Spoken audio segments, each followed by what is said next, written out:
Ito yung aking lolo na ditong lumaki.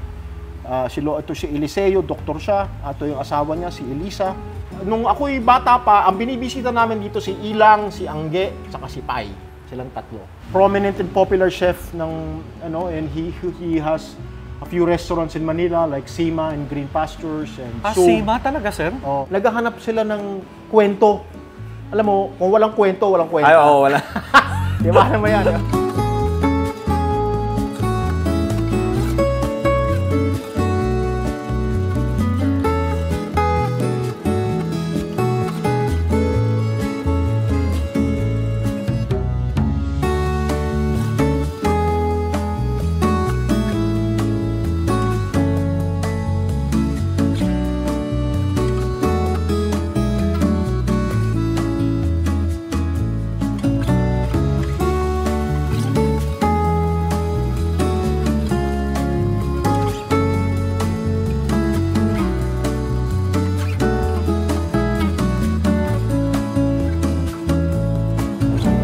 Ito ang kwento ng bahay na to in a few words, So yan, so makikita mo na ang aking tatay si Raul ang nagpaayos ng bahay na ito, At ang nanay ko ay si Marieta Primicias na dating anak ng senador.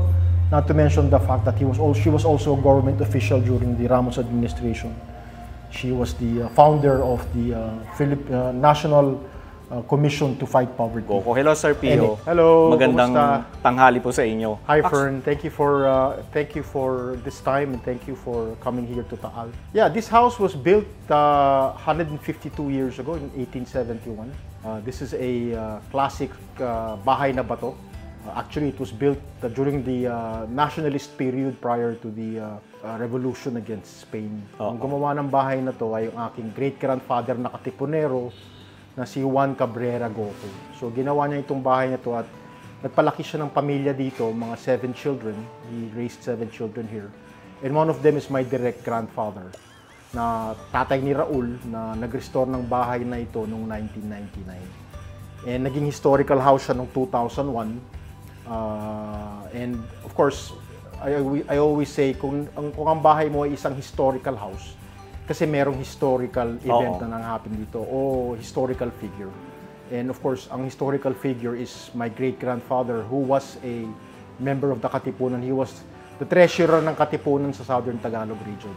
So yung mga kontribusyon ng mga taong bayan para sa laban against the Spanish, dito napupunta. Tapos from here, dinidistribute yan all over the Philippines para sa revolusyon.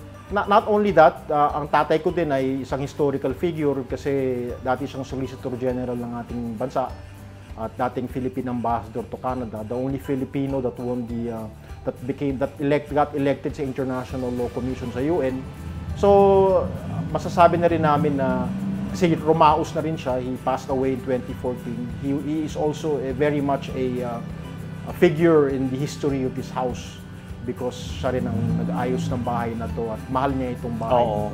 Yeah. So nandito tayo sa dinner area. So ito yung setup mo, sir, ano? Ito yung mga settings ko, kagaya nito. Lahat to may historical narrative. For example, ito, mga plato ng mga lola ko yan kung ako'y bumibisita dito. So hindi ito yung binili sa SNR, SM, gano'n? Ito yung talagang makaluma na yan. Ito, tatay ko, siya yung ambassador ng Canada. Ito yung mga plato na hino-host niya sa mga dignitary. Ang ganda ng plato mo na yan, sir. So ngayon, nung nauwi na niya dito sa Pilipinas yan, dito ko na pinapakita yung mga plato niya. Tapos pati itong mga silverware, dati pa ito, noong araw pa ito. So ito ang aming sineserve. So nakakatuwa nga kasi sa mga lola ko pa to eh. Oo. So ako galing, nakip mo pa yung mga yan, sir? nakip pa namin. So ngayon sinishare na namin yan. Kasi ano pa ang gagawin mo, di ba? Oo nga. Naka-display mo lang. Tapos di mo naman gagamitin. At magandang experience kasi dati nung pupunta kami dito nung bata ako at naiimbita kami sa mga lumang bahay dito. Ganun din ang trato sa amin. Binibigyan kami ng heirloom lunch. At hindi ko makalimutan. Dahil ang ganda eh. Nakakatuwa eh. Something na maaalala mo parati, no? Definitely. Well, that's what you want. Gusto namin na maalala mo Puro at that point, may imbita mo rin yung iba para may experience. Totoo, sir. Oo. So ito rin, ito naman, papakita ko naman sa iyo ito. Itong mga basong ito, sa lola pa namin to. Diba? Oh, talaga? Oo, ito na mo, ano pa, turn of the century pa itong mga basong ito. Oo nga, hindi na ako nakakita ng mga ganyan ngayon. Ito naman, crystal na to, nung kasal ng nanay at tatay ko. Talaga? Which was over 60 years ago. They were married in 1961. 1961. So it's over 62 years ago na yan. So ito yung kanilang mga regalo nung sila kinasal. Ito naman ang aking lolo ay senador ng Pilipinas. So ito'y binigay niya sa aking nanay nung siya'y namumuhay at nagpapalaki ng pamilya. So ito, nakakatuwa ito kasi ito naman ito. Ano yung nakalagay dito? Hand-painted na mga plato. So ito, ano yan? Galing. So lahat yan may mga kwento at nakakatuwa lahat ng mga kwento niya. Ito naman, mga ano namin dito, ito yung mga koleksyon ng heirloom na mga glassware namin. Oo nga, no? At dumadami yan, nanganganak yan over time. Kasi nagkakaroon ng kontribusyon ng mga iba-ibang pamilya. Kunyari, rumaos na, dito na dinadala, para makwento. So nakakatawa kasi di ba meron tayong mga ganyan, yung mga display na ganyan. Mga Pilipino, typical yan eh. So kami, ito na, napakalaki na at napakarami na. So ako'y natutuwa dahil ganyan na nga, pwede namin siguro mapagyabang. Basta maganda lang at magagamit namin. Kasi yung mga iba dyan talagang matanda na. At nai-enjoy na ng ibang tao, ng aming mga bisita. Taas, sir, ito talaga yung main house talaga. Oo, ito yung Baba main house. kasi silong lang eh, no? Silong yun dati, silong yun. At ngayon, ang function nun is naging ano na siya, naging parang, doon ko na sinisimula ang aking tour. Doon na, tapos bago aakyat. Tapos bago aakyat at magla-lunch dito. So dito sa taas, sir, may dalawa kang bedroom? Oo, madalawa. Pero originally, dati dito ang kitchen. Pero nung nirestore yung bahay noong 1999, bulok na kasi yung kitchen dito, so ginawa na lang kwarto, binabago na I see. Okay. Pero originally, isa lang ang kwarto dito, yun lang ang kwarto. So punta tayo doon. Punta tayo. So eto pala yung dating kitchen, itong part na to. Yun so, yung dating kitchen dito. Okay. Tapos doon dating azotea. Pero ito, azotea. Ito sa aming mga furniture dito, original. Ni-restore lang, pero ito mga furniture nito, naalala ko nung kami pumupunta dito nung bata pa kami. Nandito na ito. Andiyan na talaga siya. Hindi pa itong mga ito. Nandito na ito. At ang aming furniture arrangement, ang naggawa niyan Talagang Gallinera yan, sir, di ba? Ha? Gallinera? Yeah, Gallinera yan. Gallinera. Of course, alam mo naman siguro nung unang panahon na pati na sa babayan. Nilalagyan ng manok. Tapos ito naman ang aming aparador. Tapos ito yung Spanish style na aparador namin kasi dati, pinturado pa to kasi nung colonial period gusto ng mga colonist yung alam mo mga puti, yung mga pinturado. So ngayon tinanggal mo yung pintura, sir. Tinirip na yung pintura at ayan, lumabas na lahat ng wood grain niya. Alright. So maganda, no? Ayan ang aparador ng during the Spanish colonial period. Aparador, 'di ba? So ito yung original na bedroom talaga. Ito naman yung original na bedroom. Ginawa namin parang art gallery. Okay. So lahat ng mga artworks ng aking pamilya nandito. Nilagay na namin dito. At meron kaming consistent team dito na parang hardin eh. So yan. Tapos ito ang nanay ko, si Marieta. Rumaos na din siya nung January, kakaraos. She just passed away. Okay, yung pala ibig sabihin. Tapos ito naman si Bango. Sino siya, sir? Sorry, si Picasso. It's a Picasso print. Picasso print. It's a Picasso print. My father used to hang that in his office. So, pero it's Picasso. Actually, it's one of the original prints. It's a very popular print actually, pero my father got that in Barcelona when he was a young man. Okay. Tapos meron kaming barong dito. Dahil alam mo ang Taal, dahil pagawaan, yes. Capital of the Barong Tagalog. Capital of Barong Tagalog. Capital of the Barong Tagalog. Okay. Di ba? So yan, so we're still, kasi kasabi ko nga sa'yo, kapipintura lang ulit itong bahay na ito. So kaya pala nasara siya ng matagal na we're still fixing a few things around here. So yun, ito naman, may mga dito, mga historical artifacts. Ito, gusto kong pakita sa'yo to, kasi ito ano to, handwriting to ni President Ramos para sa aking itay. Okay, basag siya, mukhang basag, di ba? Basag siya kasi nung merong narrative yan kasi nung pumutok ang bulkan, napakalakas ng lindol dito. Nalaglag to. So nabasag.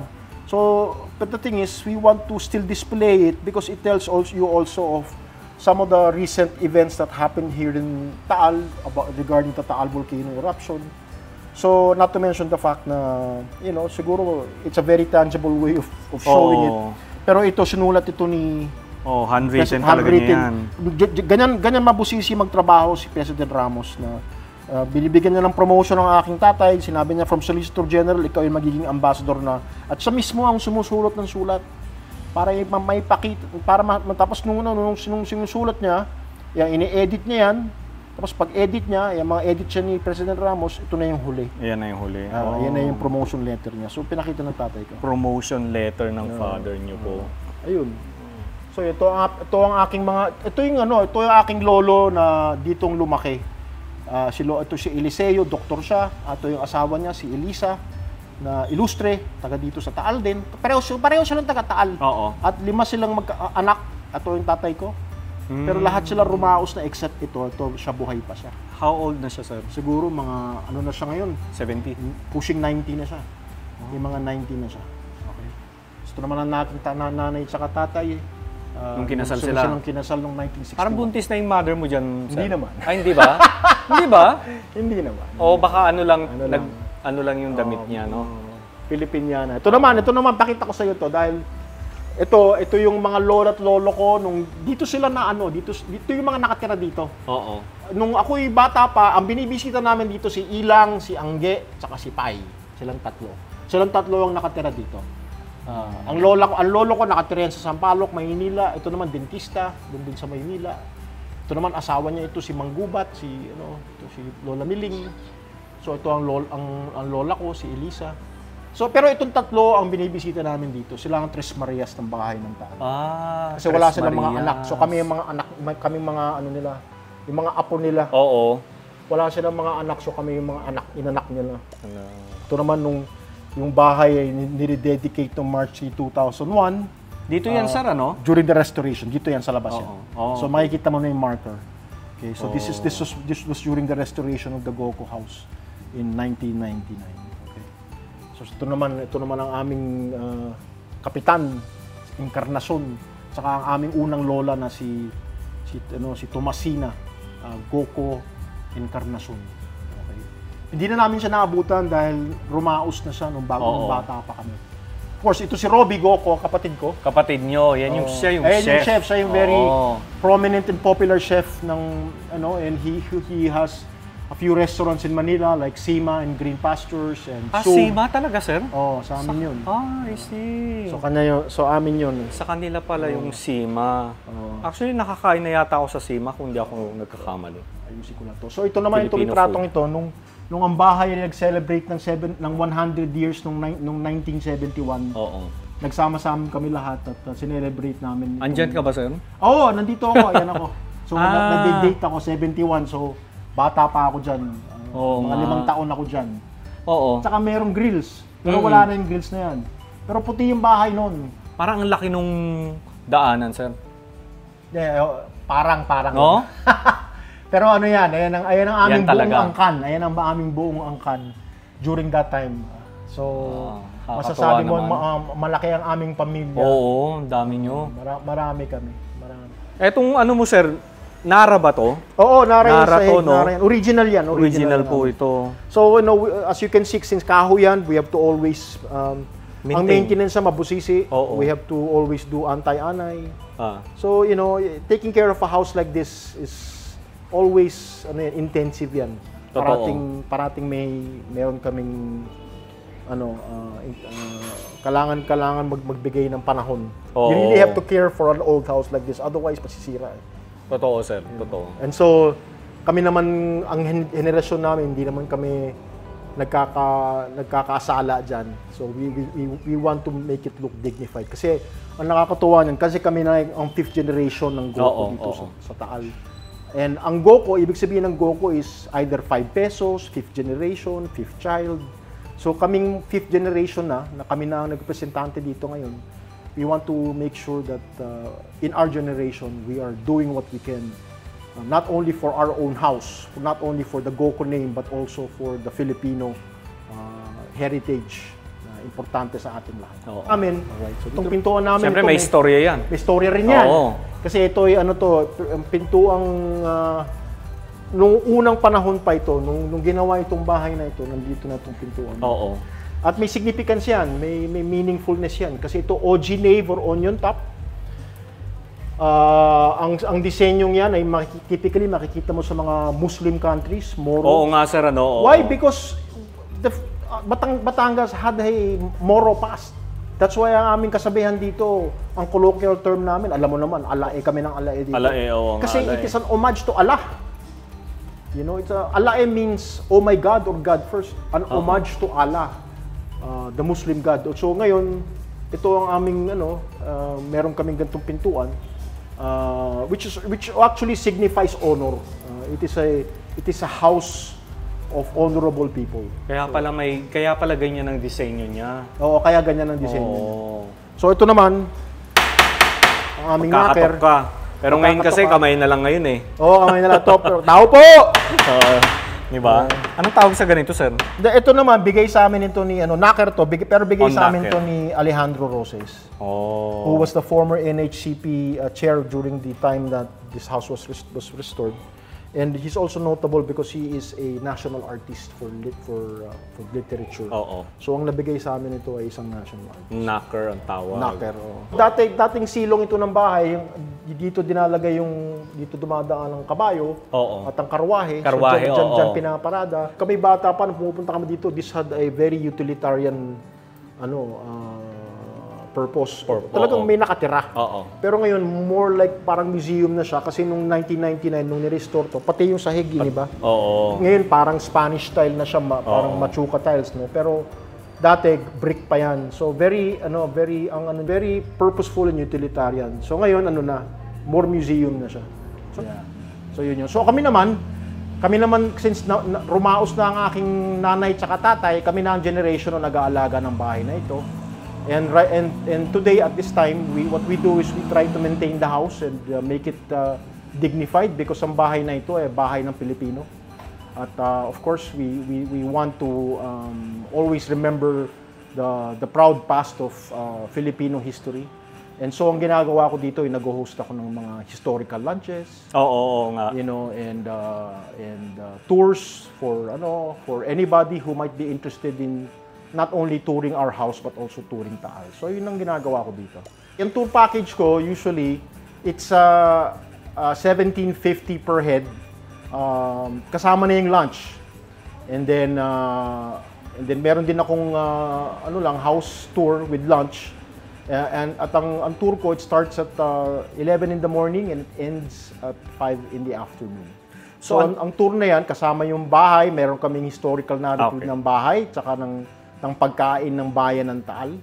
At pagtapos niyan, meron akong walking tour ng Taal Town. At mamamasyal tayo sa mga lumang bahay dito sa Taal.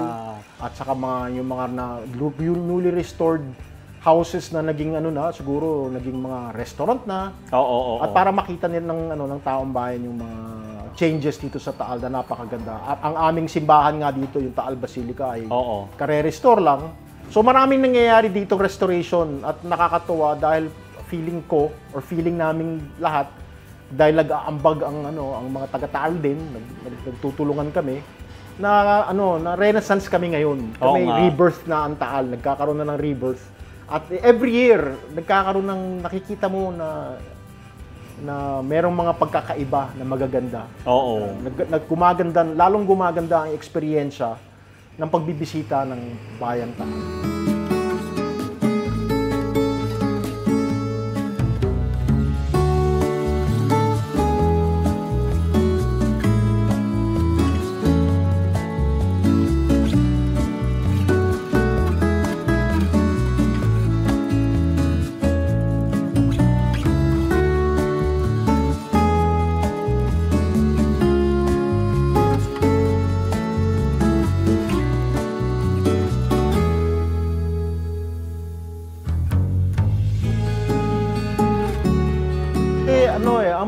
ating mga kababayan sa abroad, naghahanap sila ng storya.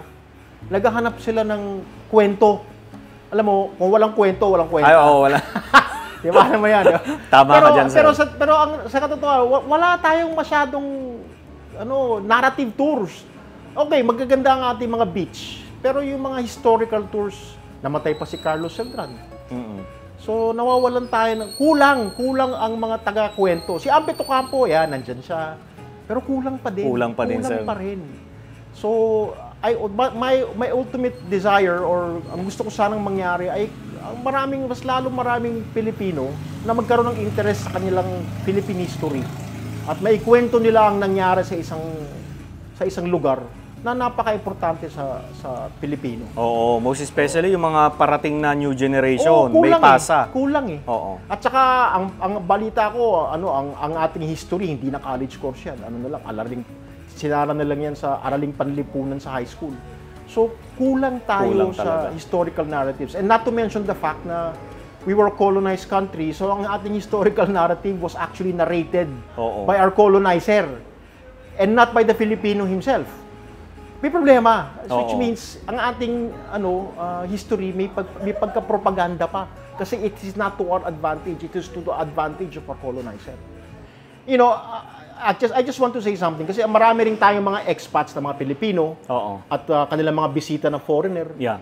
At you know, when they have visitors, they want to find a place where they could experience a narrative, Philippine history in the context of a town like this.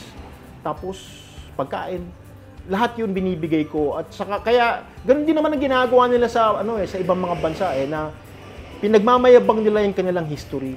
At maraming tao pumupunta diyan kasi ayan ang paraan para mapamahal sa kanila ang kanilang bayan. Yung kwento, yung nakikita mong tangible experiences with your own five senses. Pag nai-experience mo yung gano'n, naiintindihan mo ngayon ang iyong history, naiintindihan mo ang iyong kultura at napapamahal sa iyo kasi yung kwento nai-imbibe mo, nakakaintindi. So ayun ang ginagawa ko dito. Masaya naman ako, nakakatuwa dahil alam mo hobby ko lang 'to noon eh. Nararamdaman ko nga sa mukhang mukhang masaya kang mag-tour sa mga ayan na yan, talaga. Jolly, no? Kasi alam mo mahaba na ang kwentong yan eh. So actually nagiging bespoke na nga yung tour ko eh. Paiba-iba na kasi wala nang isang sabi formula. Kukwentuhan na lang tayo. Magkukwentuhan na lang tayo. And I love the aspect of sharing, to share the kwento as much as they share their kwento. So, ganun lang. We just want to have a good time. Siguro at the end of the day, it's about having a good time, having a good experience. While you're here for the 6 hours that you're here, to enjoy our town. Yun. Okay. So we really have to do a rewrite with regards to some of the aspects or the facts of our history in the interpretation of the Filipino. So, ayun din ang ginagawa ko dito. Ako'y Pilipino, gusto kong i-interpret ang ating history in the eyes of a Filipino. At importante yun para sa ating mga Pilipino na gustong malaman ang mga historical narratives ng ating bansa. Ito naman sa Taal, dito naman sa bahay na ito ang aking stage. And what does that mean? Dito sa bahay na to, sa mga nakikita mo ngayon, embedded na yung kwento. From the architecture to the settings, may kwento na lahat yan. And ang gagawin ko lang is parang ipo-point out ko lang, for example, ang arkitektura ng bahay at sasabihin ko na itong bahay na ito ay gawang Pilipino para sa Pilipino. Hindi gawang Kastila. Hindi gawang Kastila. At hindi tinirahan ng Kastila. Tama. Tama yun. Hindi Pilipino ang tumira. Like ito, sir, parang pag nakikita ng mga tao kasi, bahay Kastila. Akala nila, tinirahan ng mga Kastila. Oo nga. Pero hindi. Oo. Bahay Pilipino, nagawa ng Pilipino. At during that time, noong 1871, hindi pa dumarating ang mga Amerikano. Kasi merong perception nung panahon ng Amerikano na ang mga Pilipino ay backward or savage. That's why kailangan tayo paaralin ulit. Merong tapos meron pang little brown brother, yung mga ganun derogatory terms which really did not reflect accurately ang totoong educational achievements or capabilities ng Pilipino at that point in time. So what I'm saying is that, you know, after 300 years of Spanish colonialism, siguro naman meron na tayong pagkasibilisasyon, di ba? And even before that, meron na rin tayong sibilisasyon bago pa tumating ang mga Espanyol. So gusto kong ikwento yun in the narrative of what Taal is. And what Taal was experiencing even during that time. Kasi parang lumalabas na ang history natin nagsimula lang noong 1876 eh. Kasi ang Pilipino, doon pa lang siya nagsisimula ma-interpret ng kanyang history in his own eyes and in his own mind. Pero hindi totoo yun. You know, the story of the Filipino already happened long before the Spanish came around. And so therefore, what we have to do is to tell that story. I want to invite our guests, kung kayo po ay interesadong pumunta sa Taal at makilala ang aming bayan at makapag-eksperyensya ng magandang luncheon or native cuisine ng aming bayan, sana po ay pumunta kayo dito sa Goco Ancestral House. At ako po ay ready mag-host sa inyo at magsilbi at bigyan kayo ng magandang eksperyensya sa aming magandang bayan ng Taal. Salamat po. Alae! Alae! Lahat. Maraming salamat, Sir Pio. Salamat. Thank you so much. Salamat.